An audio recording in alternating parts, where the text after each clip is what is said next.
наредните неколку дена, во текот на наредната недела, отприлика ќе се знае кога ќе започне аукцијата и кога ќе се заврши целиот процес. Значи,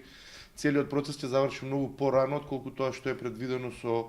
Законот за јавни набавки. Значи, имаше рок 80 и кусур дена после објавувањето на понудите, тоа беше на 13 декември, тоа некаде значи 3 месеци некаде кон крајот на февруари-март, но многу порано ќе се заврши, така да ја верувам дека крајот на јануари, почетокот на февруари ќе има и аукција на која што двете компании ќе може да дадат соодветни понуди. И при тоа ќе се стартува од најниската, од 14,4%, што е понудата на Ева на снабдување. Исто така сакам да потенцирам дека и либерализацијата на пазарот во Република Македонија започна и последната фаза од 1 јануари. За жал, снабдувачите не покажуваат се уште интерес кај домаќинствата,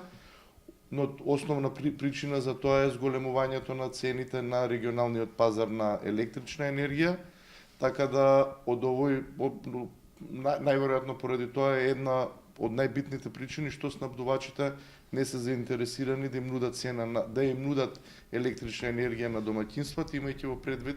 дека домаќинствата во овој момент имаат цена од 73-4 евра за мегават час, додека во овој момент на слободниот пазар, како и на регионалниот пазар,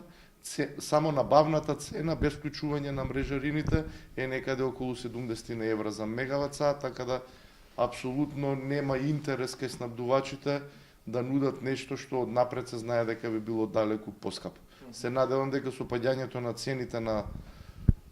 и на пазарот во Македонија, но особено на регионалниот пазар на електрична енергија, кој што има влијание врз цената и најголемо влијание врз цената на слободниот пазар во Македонија,